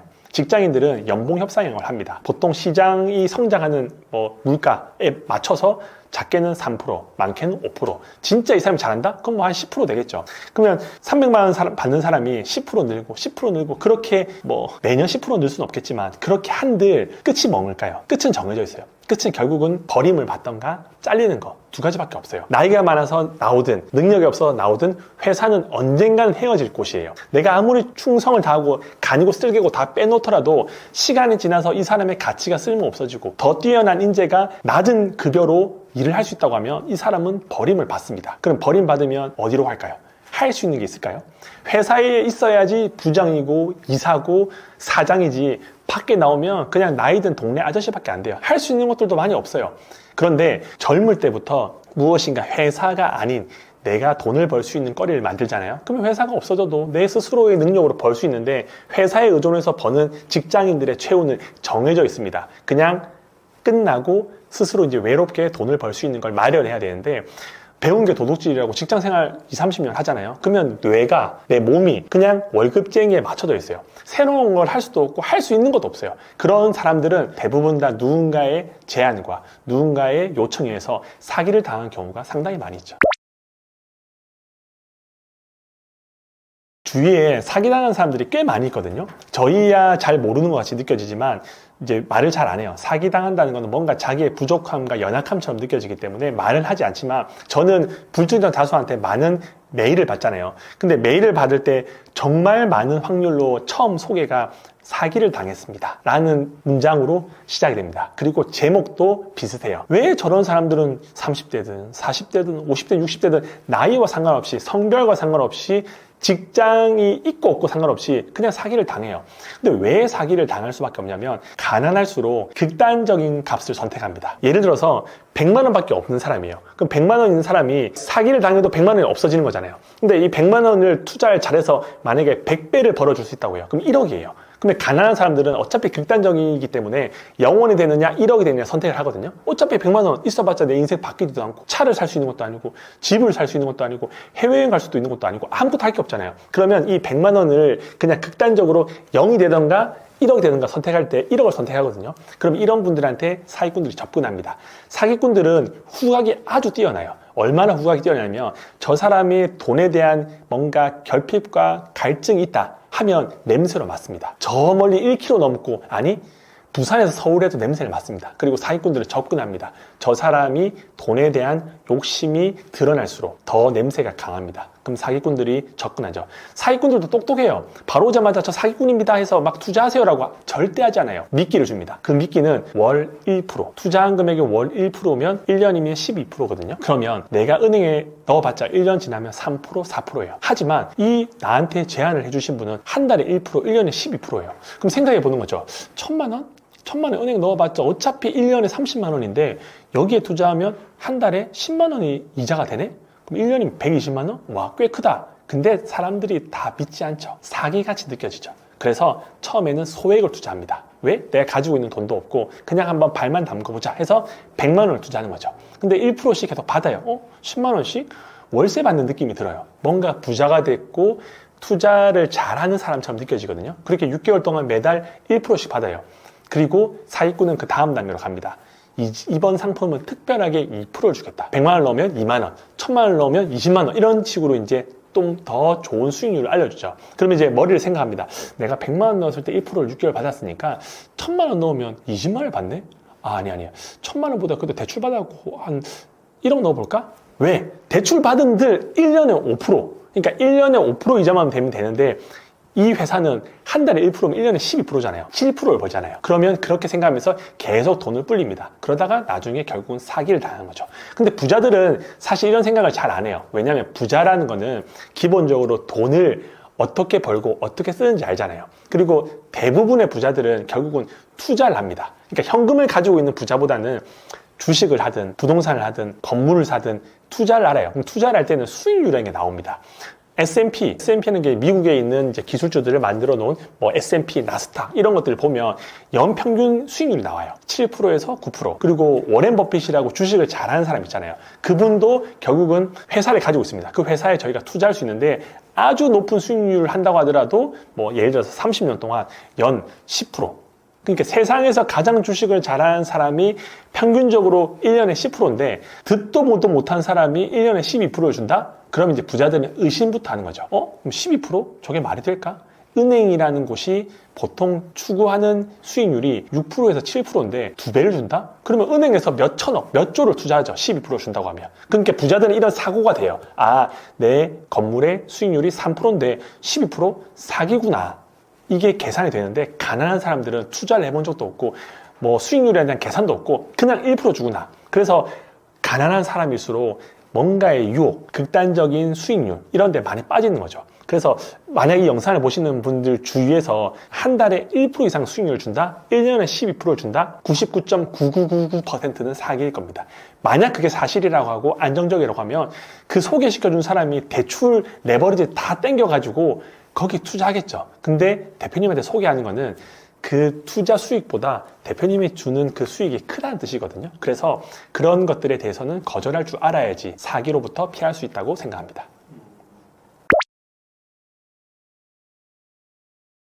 제가 그 돈 버는 형들 유튜브를 운영한다고 했잖아요. 거기 유튜브에서 조회수가 제일 많이 나오는 게 160만 회입니다. 근데 그 160만 회의 제목이 알려줘도 아무도 안 해요라는 제목입니다. 어떤 내용이냐면 쿠팡이라는 2200만 명의 소비자가 있는 곳에 내 상품을 등록해서 돈을 버는 방법을 알려주거든요. 쿠팡이라는 플랫폼에 입점하는데 10초면 됩니다. 10초. 그러니까 이름, 연락처, 그 다음에 이메일 주소 쓰면 입점이 돼요. 10초면 입점이 되고 상품 등록하는 것도 제가 유튜브에 다 알려줬거든요. 따라하면 돼요. 그것도 한 5분에서 10분이면 돼요. 그렇게 알려준들 아무도 안 합니다. 그래 놓고 밑에 뭐라냐면 사기꾼이다, 강의팔이다, 돈 되면 니 혼자 하지 그걸 왜 하냐, 그런 건 초등학생도 안 하겠다, 뭐 별의별 댓글들이 엄청 많아요. 댓글들이 몇만 개가 있거든요. 근데 참 웃긴 거는 사람들은 알려줘도 안 합니다. 알려줘도 안 해요.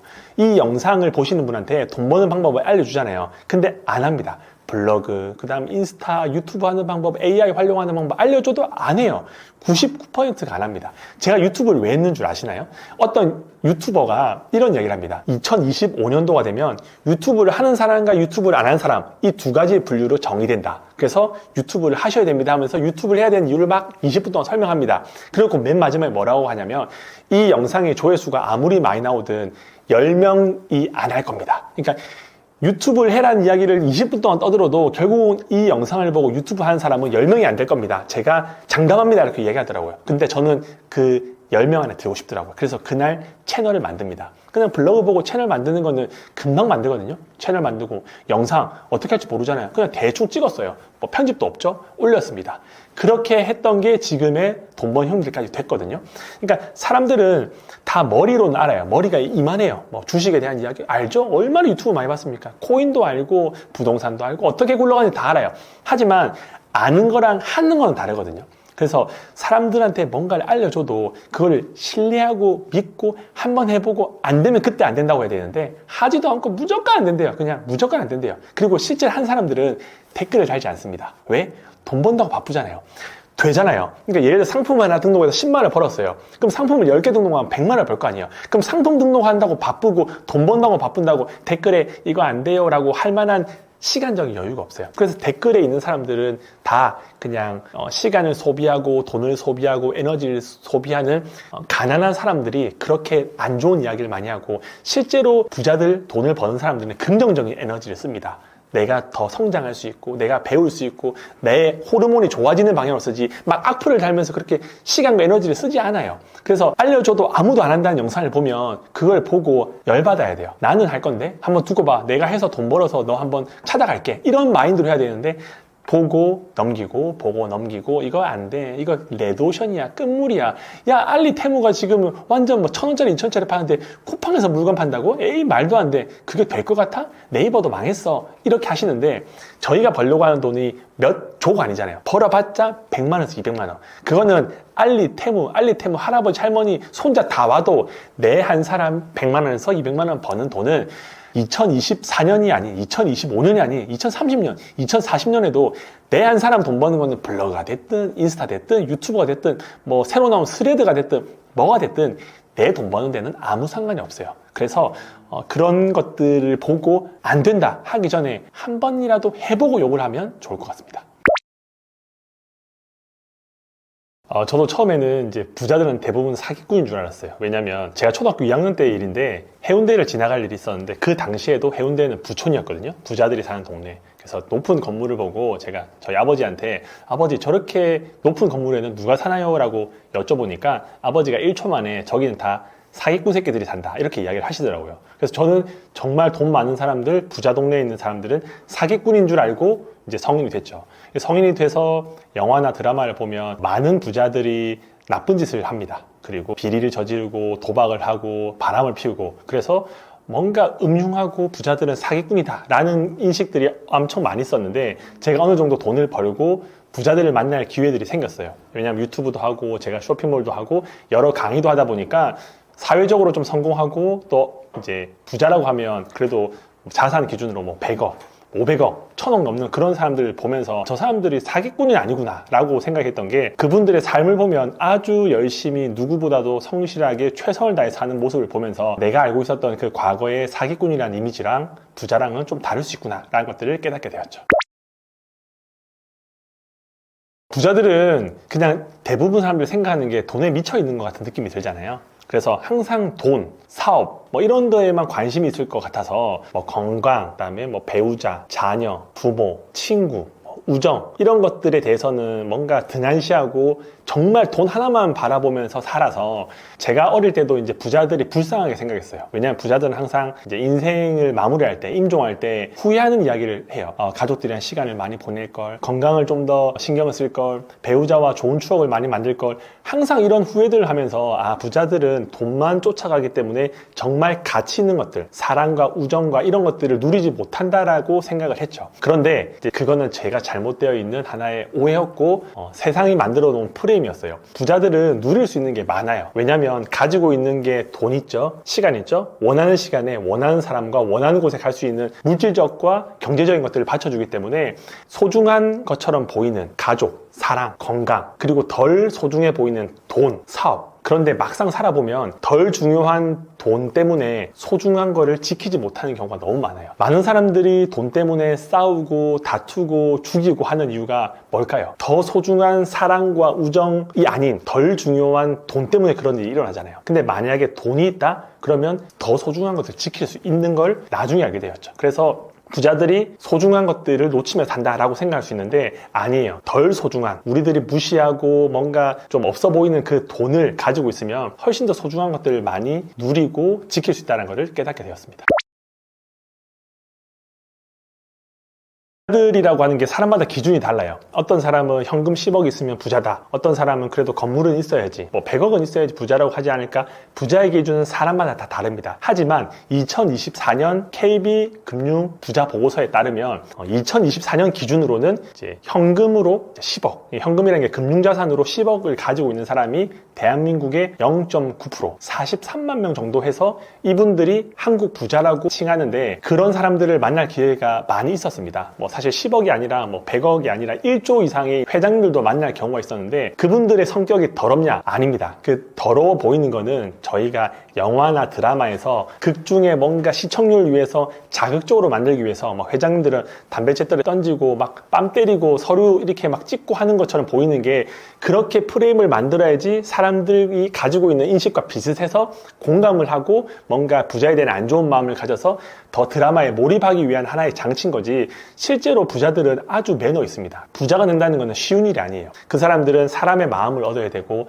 저 사람으로부터 무엇인가를 얻기 위해서는 내가 줄 수 있는 게 있어야 되거든요. 그게 비즈니스 매너일 수도 있고, 감동일 수도 있고, 협상력일 수도 있고, 여러 가지가 다 있어요. 그래서 대부분의 부자들은 만나면 그냥 일반인들처럼 만나는 게 아니라 일단 시간을 잘 지키고, 뭔가의 음식을 대접할 일 있으면 먼저 계산하고, 그리고 상대방에게 무엇인가를 물어보면서 제안을 하고. 그래서 기본적으로 부자들이 성격이 더럽다, 이거는 그냥 저희가 실제 부자들이 아닌 그냥 가상의 부자들이 성격이 더럽고 게으르지, 실제 부자들은 사람들은 아주 체계적이고 그 다음에 열심히 부지런하게 자기의 일을 하는 사람이기 때문에 저는 부자 중에서 성격이 더러운 사람을 만나보지 못한 것 같아요. 왜 만나보지 못하냐면 결국은 제가 만나려고 하는 거는 다 비즈니스잖아요. 비즈니스 때 본인이 더러운 성격을 보여주고 참을 수 없는 걸 보여주면 그 비즈니스가 깨질 거 아니에요. 비즈니스를 한다는 건 서로 윈윈 때문에 만났는데 본인이 저한테 신경질 부리던지 엄청 늦게 오든지 예의 없는 말을 하든지 그렇게 되면 당연히 비즈니스가 깨지기 때문에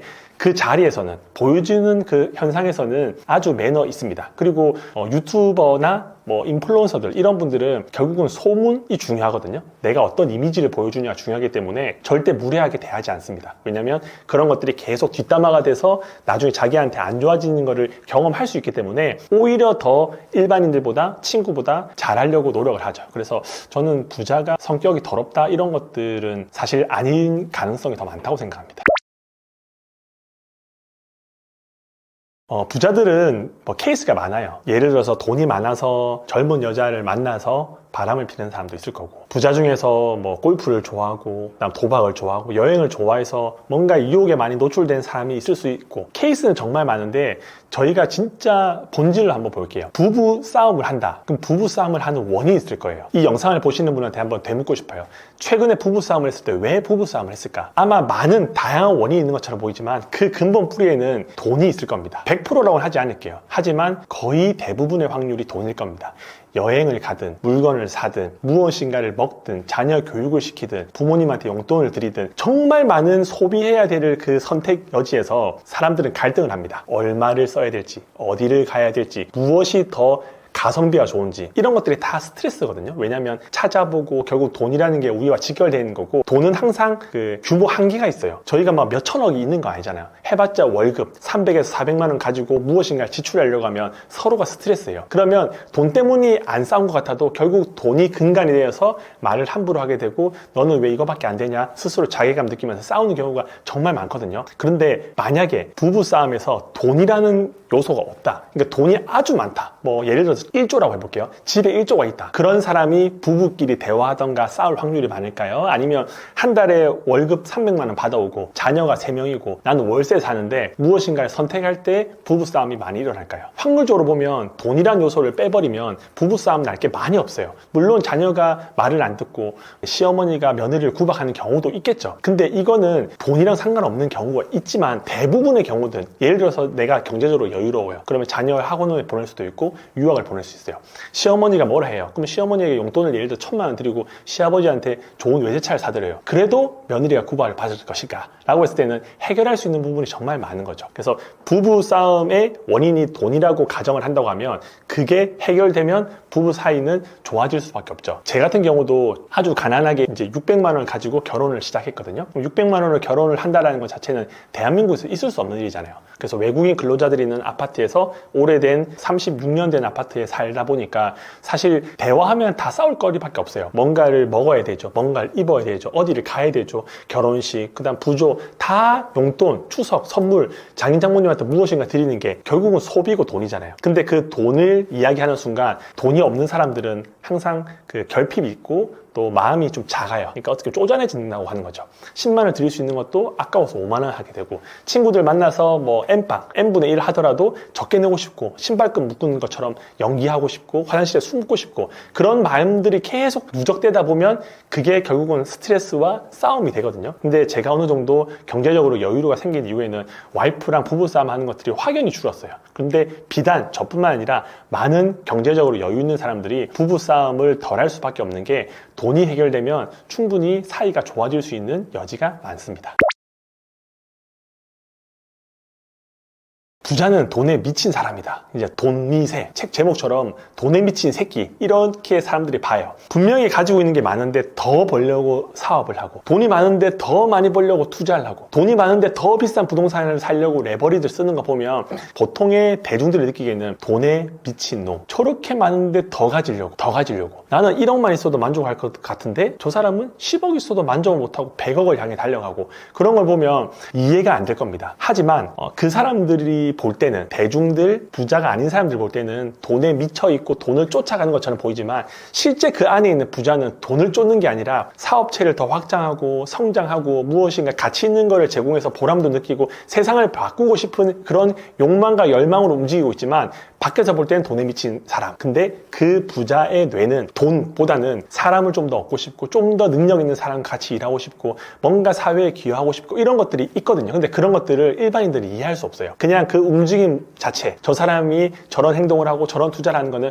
철저하게 돈을 벌기 위한 거다. 물론 돈이 있을 수 있죠. 하지만 모든 전제 조건이 돈만을 위해서 움직이잖아요. 그 안에는 가치와 보람과 성장과 또 자기 만족과 다양한 것들이 섞여 있고 또 회사를 운영하다 보면 결국 회사를 성장하기 위해서는 인재가 필요해요. 그럼 인재를 또 뭔가 데리고 오고 싶으면 내가 더 성장해야 되거든요. 그런 것들이 계속 선순환하기 위한 것들인데 이제 대중들은 잘 모르는 거죠. 그리고 주위에 있는 사람들도 잘 모르죠. 그래서 부자가 돈에 미쳐 있다라고 하는 거는 이제 부자가 아닌 사람이 부자를 정의할 때 그런 용어를 쓰는 거고 실제 부자는 돈이 아닌 성장에 더 집중하는 경우가 많습니다. 그래서 하나의 일반인들이 가지고 있는 오류면서 약간 오해일 수도 있어요. 돈이란 뭐라고 생각하시나요? 돈, 부자, 이게 뭐 정의하기에 따라 달라요. 근데 돈은 결국 화폐예요. 내가 10만 원이라는 돈이 있다? 그럼 10만 원의 가치에 대한 물건과 서비스를 구할 수 있는 거고 내가 1억이라는 돈이 있다? 그럼 1억이라는 시장가에 형성되어 있는 물건과 서비스를 구매할 수 있는 거거든요.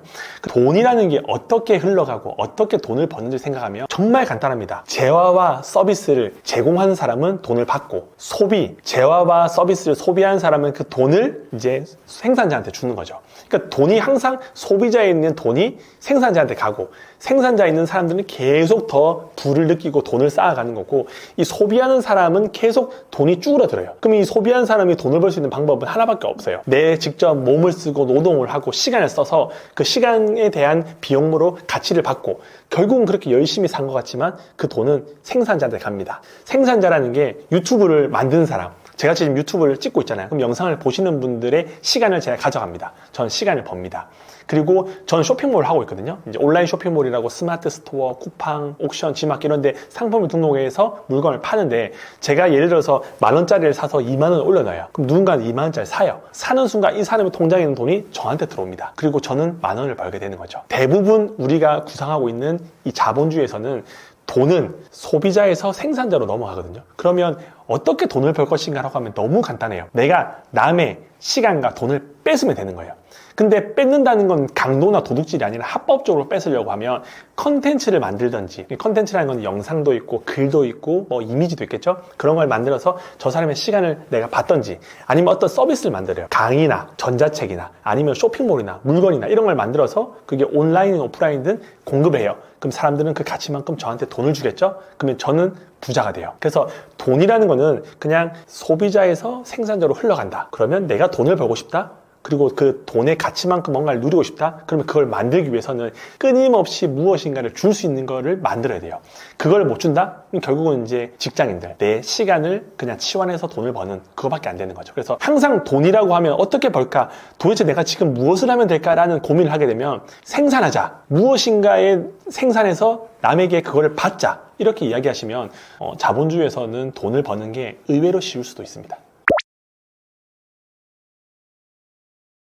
가난하다는 게 다 사람마다 기준이 달라요. 근데 많은 사람들이 자기들은 가난하고 힘들고 돈이 없다고 생각합니다. 왜 그러냐면 태어날 때 어머니 아버지가 그렇게 부유하지 않잖아요. 그냥 평범한 집에 살잖아요. 그리고 평범한 부모님들이 해줄 수 있는 이야기도 평범합니다. 평범한 학교를 가죠. 그리고 주위에는 평범한 친구들이 있습니다. 그리고 공부를 그냥 어느 정도 해서 대학교를 갑니다. 그럼 거기도 그냥 내 수준이랑 비슷한 사람을 만납니다. 그 비슷한 수준에 있는 사람이 공부를 해서 취업을 합니다. 회사에 가면 그 회사 안에서도 그냥 비슷한 사람들끼리 만납니다. 예를 들어서 제가 월세 사는 사람인데 람보르기 타고 시그니엘 사람이랑 제가 만날 수 있을까요? 만날 수는 있는데 관계를 유지하기 힘듭니다. 왜? 저는 그 사람한테 줄 게 없어요. 그 사람도 저한테 받을 게 없어요. 그리고 이야기를 할 때 제 마음 가운데는 질투심이 느끼겠죠. 저 사람은 시그니엘에 살고 외제차를 본다. 근데 저랑 같이 밥을 먹는다는 것 자체가 저에게는 자존감이 낮아지겠죠. 결국은 내랑 비슷한 사람을 만나게 됩니다. 비슷한 사람을 만나게 되면 비슷한 주제의 이야기를 하고 비슷한 시선으로 사회를 바라봅니다. 근데 내가 가난하다고 하면 내 위에도 가난하고 내 자녀도 가난하고 내 주위의 사람도 가난한 사람들이 많아요. 이런 이야기를 하잖아요. 내가 가장 친하게 지내는 가장 많은 시간을 쓴 3명의 친구의 연봉이 내 연봉이다. 이렇게 이야기하는 게 맞습니다. 그래서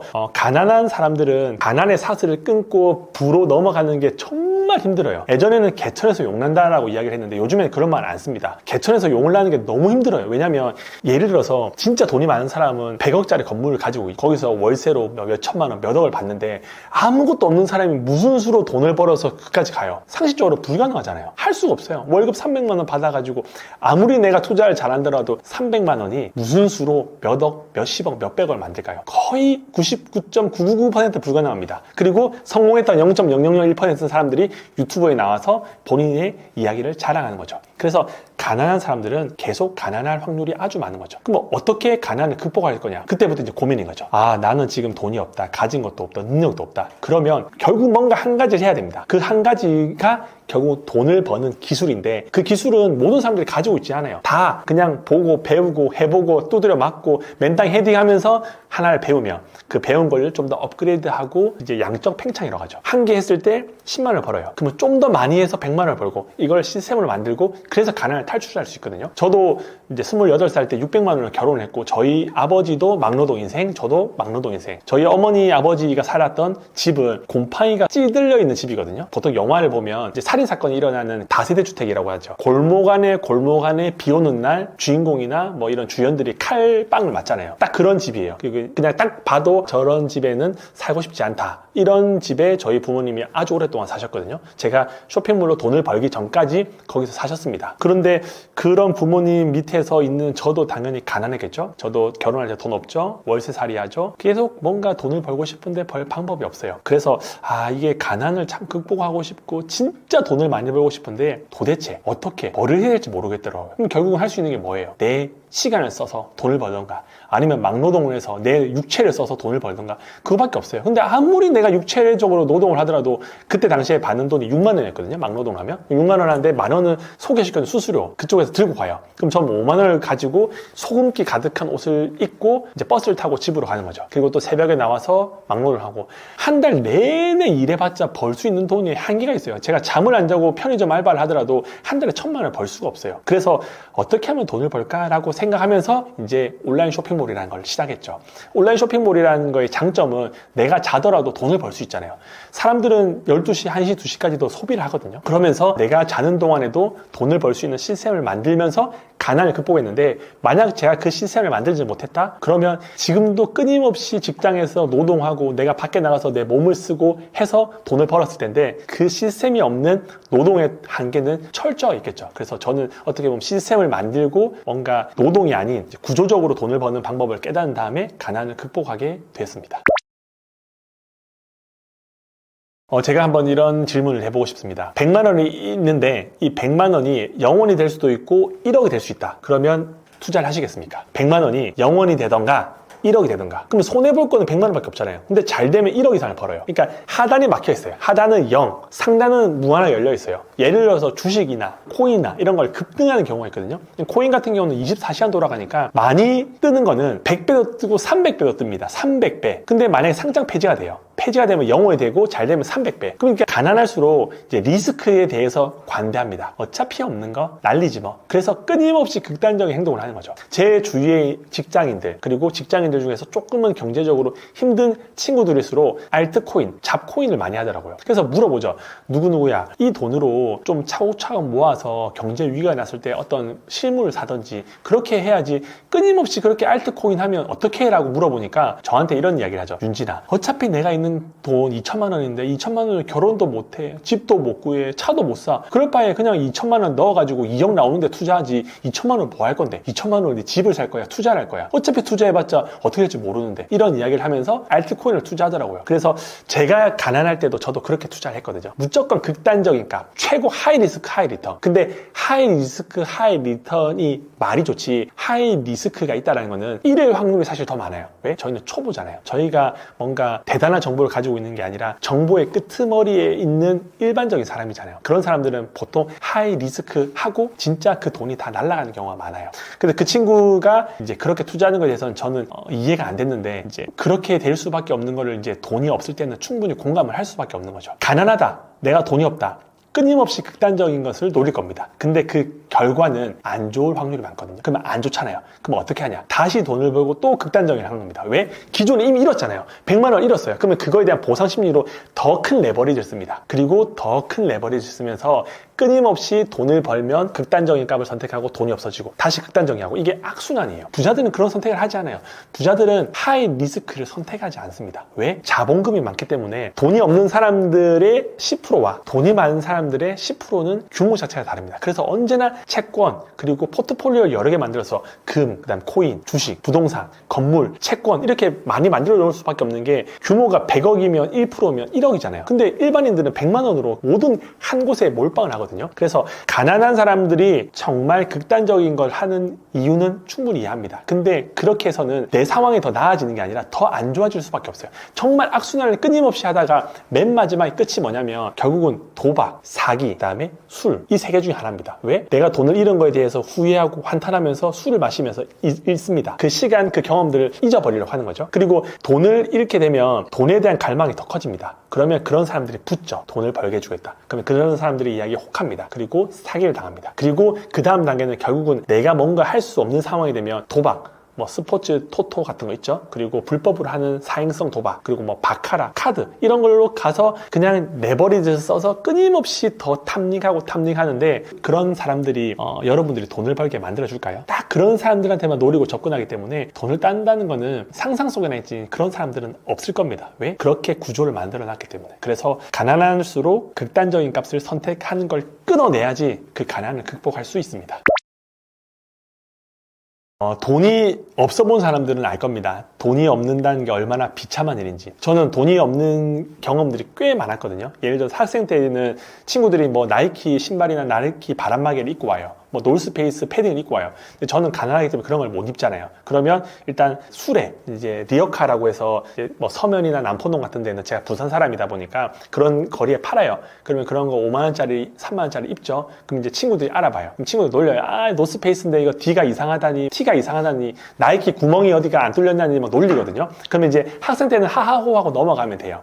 그리고 이제 성인이 됩니다. 성인이 되면 결국은 사람을 만나잖아요. 사람을 만난다는 거는 시간을 쓰고 돈을 써야 되는 상황이 돼요. 그러면 예를 들어서 밥을 먹으러 갔어요. 친구 4명이 갔는데 내가 돈이 없잖아요. 그러면 돈이 없으면 일단 마음이 작아져요. 마음이 작고 자존감이 낮아져요. 예를 들어서 남자들 같은 경우는 n분의 1 같은 걸 잘 안 해요. 누군가가 냅니다. 누군가가 내는데 나는 돈이 없어요. 그럼 내기 싫어요. 그러면 돈을 내려고 하는 그 계산대 앞에 갔을 때 하는 행동들이 있어요. 뭐 끈을 묶는 건 너무 식상하고 전화를 받는 척 하든지, 아니면 계산할 타이밍에 화장실 가서 소변 좀 두고 올게 하고 화장실에 가서 좀 버티느니, 변기에 앉아 있느니, 밖에 나가느니, 뭔가의 행위를 하면서 그 계산대에서 벗어나려는 행위를 합니다. 그리고 이제 결혼을 해서 자녀를 낳아요. 자녀가 뭔가를 사달라고 해요. 장난감을 사달라고 한다, 솜사탕을 사달라고 한다. 근데 솜사탕이 한 10,000원 해요. 돈이 없으면 제가 마음이 작아진다고 했잖아요. 그러면 그 솜사탕을 사주지 않기 위해서 무슨 난리를 피워서 그 아이의 시선을 밖으로 돌립니다.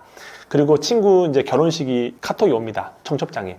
근데 친구 결혼식을 갈까 말까, 5만 원을 할까 10만 원을 할까 고민을 합니다. 추석 설날이 다가옵니다. 어머니 아버지 찾아뵙고 선물도 드려야 되는데 10만 원을 하자니 좀 많은 것 같고 5만 원 하자니 없는 것 같고, 그런 고민을 합니다. 음식점에 가서 밥을 시키려고 합니다. 음식점에 가서 밥을 시키는데 메뉴가 많아요. 10,000원, 15,000원, 2만 원.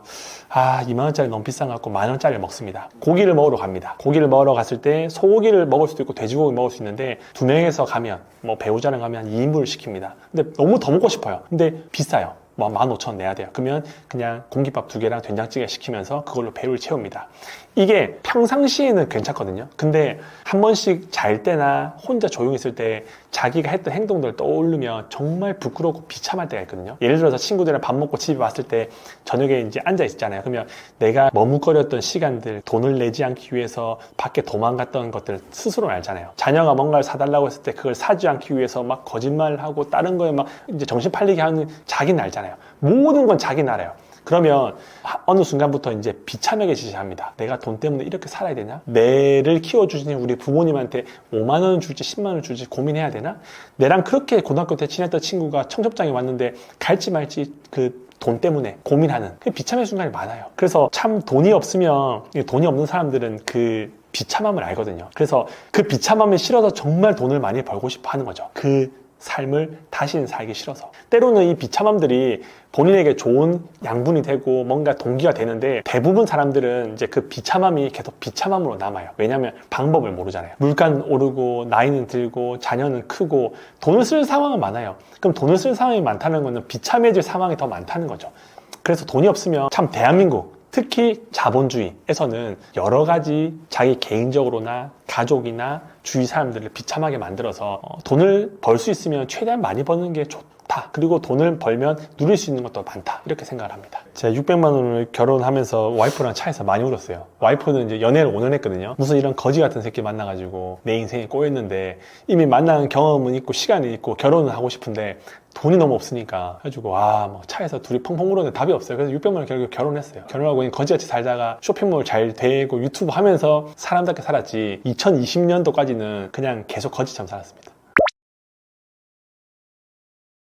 사람들은 돈 이야기 하는 거를 약간 꺼리거든요. 그래서 은밀하게 이야기를 합니다. 속에는 돈을 벌고 싶은 욕망이 아주 많은데 그 돈 이야기를 꺼내는 순간 뭔가 싸 보이고 뭔가 좀 노골적인 것 같아서 그런 이야기를 잘 안 해요. 근데 제가 이제 회사를 다닐 때 외국계 회사를 다녔거든요. 영업직이었어요. 기술 영업. 그러다 보니까 어느 업체를 가게 되면 그 대기업에 있는 담당자가 나오기 전까지 카페에서 일을 하는 경우가 많았어요. 그럼 카페에 커피를 하나 시켜놓고 이제 일을 하면 주위에 많은 사람들이 오고 갑니다. 나이 드신 분도 있고 애기 엄마를 키우고 하는데, 그 이야기를 제가 듣고 싶어 듣는 건 아닌데 일을 하다 보면 들리잖아요. 바로 옆에 있으니까. 근데 그 사람들이 무슨 이야기를 하는가 유심히 보니까 두 가지 종류밖에 없어요. 첫 번째는 돈 이야기, 두 번째는 자녀 이야기. 돈, 자녀 이야기밖에 없는데, 자녀 이야기도 애기들이 초등학교나 유치원 갔을 때 그 사이에만 있고, 그 이후에는 다 만나면 뭔가 안부를 묻는 것 같고 뭔가 하는 것 같은데 다 돈 이야기입니다. 보험 설명하고 투자 유치하고, 그다음 어디 투자해야 된다, 돈을 빌려달라, 여기 투자하면 좋다더라, 내가 돈 벌었다더라, 누가 어디 집을 샀다더라, 다 돈 이야기거든요. 그래서 제가 카페에서 곰곰이 일을 하면서, 와, 대한민국의 사람들은 카페에 와서 뭔가 자기의 삶을 얘기하는 게 아니라, 나눔이 아니라 진짜 돈에 미쳤구나. 근데 밖에 나가서는 아주 점잖은 척. 나는 돈에 관심이 없어요. 나는 지금 벌고 있는 돈에 만족하고, 돈에 미쳐있는 사람들은 결국 유튜버들이고 강의파리들이고 TV에 나온 사람들이야 돈에 미쳤지, 나는 돈에 안 미쳤어요 라고 해요. 하지만 은밀한 장소, 그리고 나와 상대방 있는 곳에서는 정말 시원하게 돈 이야기 하거든요. 그때 뭘 느꼈냐면, 대한민국은 돈에 미쳐있구나. 어떻게든 돈을 더 벌기 위해서 나쁜 짓이고 나발이고 다 필요 없어요. 그냥 돈만 많이 벌면 돼요. 공무원분들이든 아니면 경찰분이든 본인들의 본업이 있잖아요. 그리고 나라를 위해서 한다 이렇게 이야기를 하는데, 제 주위에는 이제 경찰분들이나 공무원들이 많이 있거든요. 그리고 쇼핑몰 같은 데는 공무원분들도 많이 와요. 왜냐하면 그 공무원들이 급여가 그렇게 높지 않거든요. 그러면 이제 자녀를 키우고 그 공무원들 급여를 받으면 그 부족함을 많이 느껴요. 그래서 부업을 이제 배우자나 부모님 이름으로 하는데, 그분들이 앞에 나올 때는 아주 점잖은 척 이야기해요. 어떻게 이야기하냐면, 저는 돈 욕심 없어요. 한 달에 그냥 100만 원 정도만 벌어서 점심값이랑 그냥 생활비 정도만 하면 좋겠습니다 라고 합니다. 그 사람들이 100만 원을 벌잖아요. 그러면 기억을 못해요. 대표님, 어떻게 하면 돈 더 벌어요? 500만 원은 벌어야지 좀 살 수 있을 것, 퇴사할 수 있을 것 같은데 100만 원으로는 간의 기별이 안 가요. 더 노하우 알려주세요. 끊임없이 돈에 더 노예가 되고, 분명히 돈에 관심이 없대요. 돈에 욕심이 없대요. 100만 원만 더 벌면 된다는 사람이 100만 원이 아니라 500만 원. 500만 원 벌잖아요. 그럼 만족할 거 아니에요? 아니요? 어떻게 하면 1000만 원 정도 벌어야 사람이 살지, 500만 원 이것 떼고 저것 떼고 하면 남는 게 없어요. 저도 해외여행도 가고 명품 가방도 사고 오마카세도 먹어야 되는데 500만 원은 진짜 간당간당해요. 1000만 원 정도 벌 수 있는 방법 알려주세요. 끊임없이 500, 1000, 2000 그러면서 이제 돈에 미친 새끼가 되는데, 참 이 한국이라는 나라가 보여지는 게 너무 많아요. SNS를 보면 다 자기 인생에서 가장 빛난, 아니 하루에 가장 빛난 시간을 찍어서 자랑을 하잖아요. 예를 들어서 맛있는 걸 먹고 여행을 가고 외제차를 번호판 가려서 올리고 막 뚜껑이 벌리고, 그런 걸 보면 대부분 사람들이 그렇게 살 거라고 생각하잖아요. 그리고 내 인생을 볼 때는 나는 가진 게 없어요. 통장에 맨날 인터넷 들어가서 인터넷 뱅킹을 봐도 가지고 있는 돈이 없고, 이거 도대체 어떻게 저 사람들은 저렇게 살까? 그래서 검색을 할 때도 돈을 벌 수 있는 방법, SNS에도 그런 걸 보면 끊임없이 돈 관련된 내용들, 부업에 대한 것들 나오잖아요. 그러다 보니까 이 알고리즘 자체가, 그냥 대한민국은 돈이라는 이 알고리즘이 퍼져 있어서 뭘 검색하고 뭘 하더라도 다 돈이 나올 겁니다. 그래서 대한민국이 위험하구나. 왜 그러냐면, 물론 돈이 중요하고 돈이 필요합니다. 근데 그렇게 돈돈돈거리는데 돈에 대한 공부할 생각은 하지 않아요. 돈에 대해서 몰입할 생각도 하지 않아요. 그냥 단기간 한탕 바짝만 벌자. 어차피 내한테만 폭탄이 안 터지면 돼. 뭐 내가 예를 들어서 공무원이든 경찰이든 다 필요 없어. 그냥 한탕만 하면 돼. 그런 생각들이 너무 많아 보니까 이게 좀 오염이 되는 것 같더라고요. 그래서 진짜 돈을 벌고 싶으면 돈의 본질을 알아야 돼요. 그러니까 돈의 본질이라는 게 뭐 김승우 회장님의 뭐 돈의 본질 이런 책을 얘기하는 게 아니라 돈도 결국은 이게 종류가 있거든요. 내가 어떻게 하면 벌지, 어떻게 쓸지, 어떻게 모을지, 어떻게 투자할지 각각의 항목이 있는데 다 필요 없어요. 무조건 많이만 벌면 된다. 근데 그 많이 벌고 싶다라는 사람이 그렇게 떠들듯 그렇게 생각하듯 많이 벌 수 있을까요? 몰라요. 못 벌 겁니다. 못 벌 확률이 많아요. 왜? 대한민국 사람들 다 5천만 명이 돈 벌고 싶어서 눈에 안 달랐는데 그 돈이라는 게 결국은 유한하잖아요. 누군가는 능력 있는 사람, 돈을 본질을 아는 사람을 가져가는데 돈의 본질을 모르는 사람은 자기의 시간과 돈만 그 본질을 아는 사람들 흘러가거든요. 그래서 참 대한민국을 보면 돈에 미쳐있다. 근데 나쁘다고는 하지 않을게요. 왜냐하면 사람의 속성이라는 게 돈을 많이 벌고 싶은 욕구,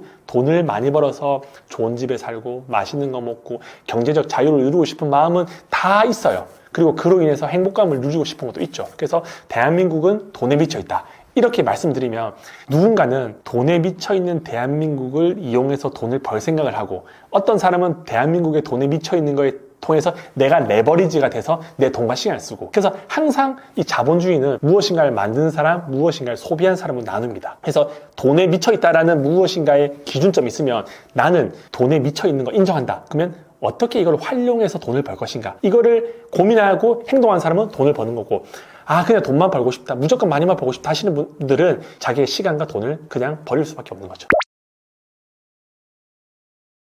제가 항상 이야기하는 게 아무것도 하지 않으면 아무 일도 일어나지 않는다. 하지만 무슨 일이라도 시작하면 어떤 일인가 일어난다. 이런 이야기를 많이 합니다. 맞아요. 아무것도 안 하면 아무 일도 일어나지 않아요. 하지만 어떤 일인가 하잖아요. 그러면 진짜 어떤 일이 일어나요. 신기해요. 지금은 비록 느린 것 같고 모르는 것 같고 맨땅 헤딩 것 같은데 뭔가를 하잖아요. 그러면 뭔가를 하면 진짜 어떤 일이 일어나거든요. 그래서 이 영상을 보시는 분들이 그냥 영상을 보고 또 더 자극적이고 더 있어 보이고 더 돈 되는 것들을 찾는 것보다 뭐라도 해야 돼요. 그 뭐라는 거는 항상 생산적인 거, 소비하는 게 아니야. 영상을 보는 건 소비하는 거잖아요. 그래서 글을 쓰든 뭔가 저 사람이 가지고 있는 노하우를 내가 가지고 와서 가공을 하든 그래서 어떤 일인가 하는 그런 계기가 이 영상이 되었으면 좋겠습니다. 이제 돈클이라고 제가 스마트 스토어에서 어떻게 상품을 등록하고 돈을 벌 수 있는지 무료 전자책을 만들어 놓은 게 있거든요. 99페이지에 대한 큰 분량인데 그거 제가 직접 다 썼습니다. 20만 원에 판매되고 있는 건데 고정 댓글로 들어오신 분들한테는 무료로 다운받을 수 있게끔 만들어 드리겠습니다.